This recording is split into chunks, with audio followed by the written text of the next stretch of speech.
그래서 익숙하게 만들기 위해서는 어떤 문제가 나오더라도 매번 다른 방식으로 문제를 푸는 게 아니라 기본 틀을 마련해 두고 그에 맞추어 연습하는 습관이 드는 게 되게 중요하다. 이걸 위해서는 오늘 제가 말씀드린 문항풀이의 4단계의 원칙을 지키며 연습을 해주시는 게 좋을 것 같습니다. 시간이 부족하지 않는 자신을 자연스럽게 발견할 수 있을 거예요. 무작정 쓰지 말고 앞서 말한 4단계를 꼭 기억하고 적용해 보시면 좋겠습니다. 대입 수시의 모든 것을 알려드리는 아토즈 아카데미의 소성준입니다. 오늘은 아토즈 논술 대표 강사 곽정수 선생님과 이야기 나눠보겠습니다. 네, 안녕하세요. 아토즈 논술 아카데미에서 논구술 대표 강사 맡고 있는 곽정수입니다. 오늘 저희가 다뤄볼 주제는 인문 논술 답안 작성 방법에 대한 이야기입니다. 논술 전형은 이제 학교별로 차이가 있긴 하지만 보통 2시간 이내에 1500자 내외의 분량을 작성해야 되는 전형인데 답안을 무작정 쓰는 게 아니라 답안 작성에도 순서가 있습니다. 이걸 모르고 무작정 쓰는 친구들은 시간 내에 합격할 수 있는 답안을 절대 완성할 수 없습니다. 맞아요. 실제로 학생들을 가르치면서 처음에는 대부분 학생들이 답안 완성에 어려움을 겪어요. 왜 그러는지를 종합적으로 생각해보면 논술 전형은 되게 생소한 전형이고 높은 난이도를 가지고 있기 때문이라고 봅니다. 그래서 수험생들 대부분은 제시문을 한 줄 한 줄을 세밀하게 분석하는 정독을 경험할 기회가 엄청나게 적고요. 그 다음에 논리적 글쓰기라고 하는 것도 경험해보기 어렵습니다. 그래서 학생들은 내가 읽은 게 맞나? 라는 의문도 많이 가지게 되고 답안을 이렇게 작성하는 게 맞나? 라는 의문도 끊임없이 가지게 돼요. 이제 논술 연습을 할 때 가장 필요로 하는 건 체계적인 풀이 구조를 만들어 두고 그걸 자기 걸로 체화하는 과정이라고 생각을 합니다. 이 과정이 있지 않으면 고민 시간만 길어지고 답안 완성이 안 될 수 있어요. 자, 그러면 이제 시간 내에 완성된 답안을 만들기 위해서 선생님께서 말씀하신 이 체계적인 풀이 과정에 대해 단계별로 한번 풀어서 이야기를 한번 해볼게요. 단적으로 말하면 크게 4단계로 구분되는데요. 첫 번째는 이제 문항 분석을 하는 거고 그 다음에 제시문을 읽어야겠죠. 그리고 개요를 작성해서 답안을 작성하는 이 4단계를 설정하는 게 좋을 것 같습니다. 그래서 이걸 순서대로 풀이하는 게 가장 좋은 방식이라고 저는 생각하고 있어요. 저는 사실 문항 분석이 가장 중요하지 않을까 싶어요. 왜냐면 논술은 요구하는 답안에 맞는 답을 써야 하는데 그게 틀어져 버리면 아무래도 완성된 답안을 쓴다고 하더라도 아예 다른 답을 쓰게 되니까 맞아요. 문항 분석이 제대로 이루어지지 않으면 논제 요구랑 상관없는 답을 쓰게 되니까 되게 위험한 습관이 되는 거고요. 그뿐만이 아니라요. 문항 분석을 하는 게 제시문 독해의 방향을 결정하고 독해의 난이도를 낮추는 단계라고 생각합니다. 자, 그렇다면 각 단계별로 중점사항에 대해 한번 이야기 나눠보도록 하겠습니다.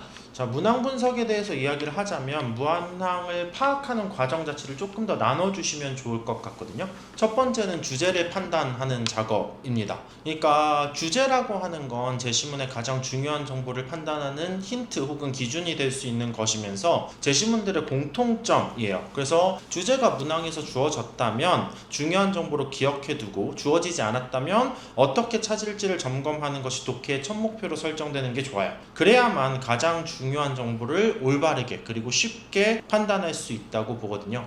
그 다음에는 요구 및 유형에 대한 분석입니다. 아까도 말씀해 주셨다시피 요구가 무엇인지를 정확하게 이해해야 정답을 맞출 수 있어요.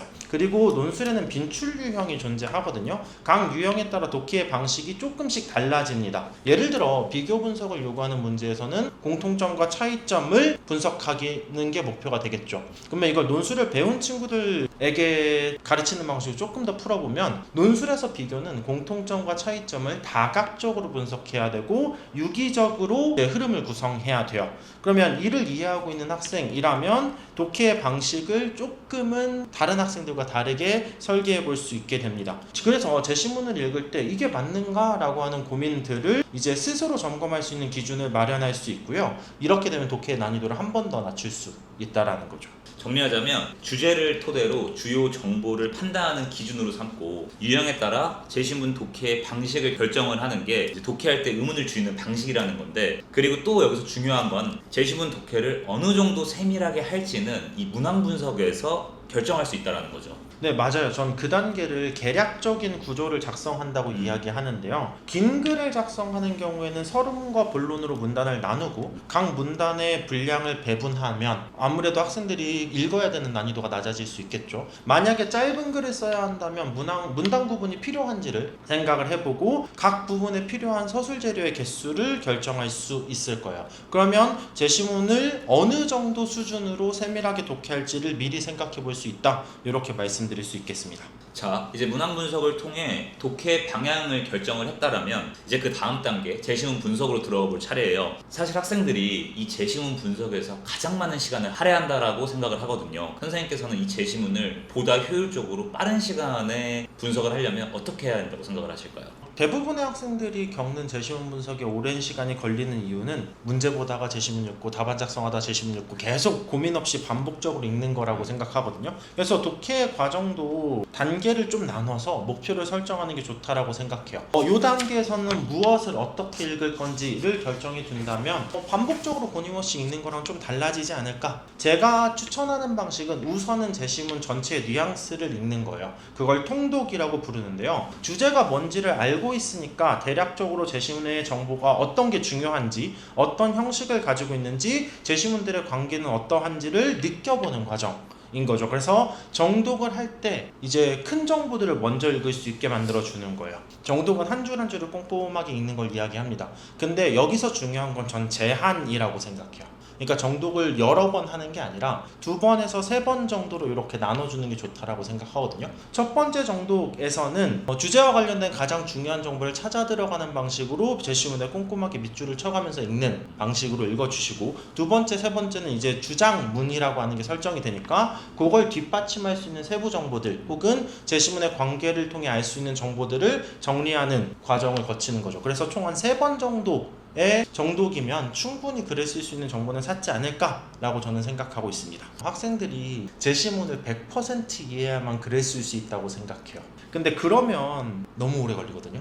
제시문을 100% 이해하지 못했더라도 과감하게 다음 단계로 넘어가는 걸 추천드립니다. 사실 제시문의 주요 주장, 핵심 정보랑 이를 뒷받침할 수 있는 근거를 한두 개 정도만 확보했다면 문제에 대한 논리적 답변은 충분히 가능하거든요. 그리고 답안이 작성되지 않는 습관이 드는 것보다는 답안을 완성해보고 피드백을 통해서 독해에서 어떤 실수가 있는지를 점검받는 게 훨씬 좋은 연습 과정이라고 저는 생각합니다. 정리해보자면 답안을 쓸 때 제시문을 100% 이해하지 않아도 문제를 푸는데 전혀 문제가 없다. 그리고 답안을 완성하는 습관을 들이는 것이 완성하지 못한 습관보다 훨씬 더 중요하다. 그래서 꼭 답안을 완성하는 습관을 들여야 한다라고 볼 수가 있겠고요. 이제 세 번째 단계죠. 제시문 분석이 끝난 뒤에 개요 작성입니다. 개요 작성이라고 하는 게 뭔지에 대해서 설명을 해볼게요. 지금 우리는 문제 분석 단계에서, 문항 분석 단계에서 계략적 구조라고 하는 걸 짜뒀어요. 각 문단을 배분하고 그 문장에 맞는 분량이라고 하는 걸 사전에 결정해뒀죠.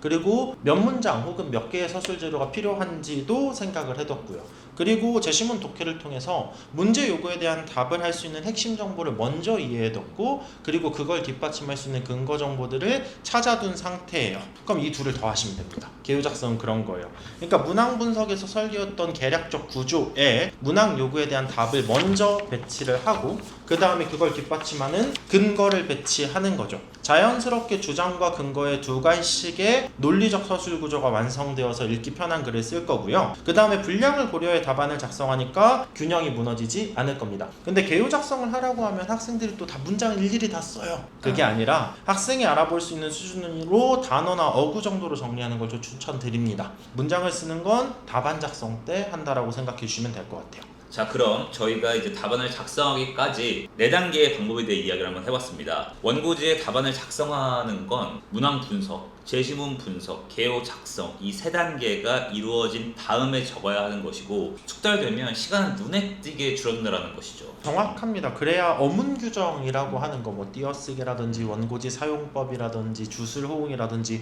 이런 거 문장 자체에 신경을 쓰면서 답안을 쓸 수 있거든요. 그런 여유가 만들어져야 된다라고 생각합니다. 저희가 이제 답안을 작성하기까지 4단계에 대해 방법을 한번 알아봤는데 이것을 제한된 시험 시간에 각각 어느 정도의 비중을 두는 게 좋을까요? 좋을까요? 100분을 기준으로 한번 말씀드려 볼게요. 추천드리는 방식은 문항 분석에 3에서 5분, 그리고 제시문 분석에 40분, 개요 작성에 15분에서 17분, 답안 작성에 40분 정도로 배분하는 겁니다. 여기서 학생마다 조금 달라지는 게 답안 작성 시간일 수 있어요. 개요가 완성된 다음에 1500자 가량의 답안을 어떤 친구들은 조금 빨리 쓰고 어떤 친구들은 조금 늦게 쓰거든요. 느리게 쓰는 친구들은 40분 이내에 맞추려는 연습이 필요하고, 조금 빨리 쓰는 친구들은 빨리 쓰는 대로 써주시면 됩니다.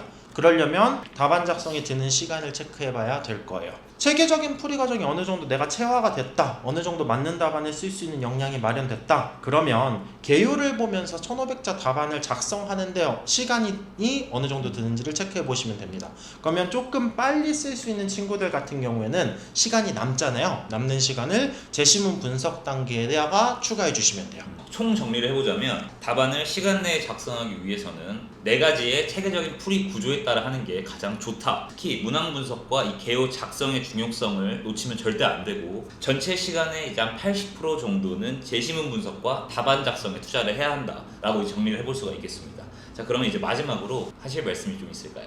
논술은 기본적으로 어렵습니다. 익숙하지 않거든요. 그래서 익숙하게 만들기 위해서는 어떤 문제가 나오더라도 매번 다른 방식으로 문제를 푸는 게 아니라 기본 틀을 마련해두고 그에 맞추어 연습하는 습관이 드는 게 되게 중요하다라고 말씀드릴 수 있겠어요. 그리고 이걸 위해서는 오늘 제가 말씀드린 문항풀이의 4단계의 원칙을 지키며 연습을 해주시는 게 좋을 것 같습니다. 시간이 부족하지 않는 자신을 자연스럽게 발견할 수 있을 거예요. 무작정 쓰지 말고 앞서 말한 4단계를 꼭 기억하고 적용해 보시면 좋겠습니다. 네, 오늘은 제한된 시간 내에서 효과적으로 완성된 답안을 쓰는 방법에 대해 이야기를 나눠봤고요. 저희는 다음 시간에는 보다 직관적으로 배점별로 시험 시간을 어떻게 가져가면 좋을지에 대한 영상으로 한번 돌아오도록 하겠습니다. 다음 영상이 혹시 궁금하시고 오늘 영상이 도움이 되셨다면 구독과 좋아요 눌러주시면 감사하겠고요. 저희는 다음 영상에 만나보도록 하겠습니다. 감사합니다. 감사합니다.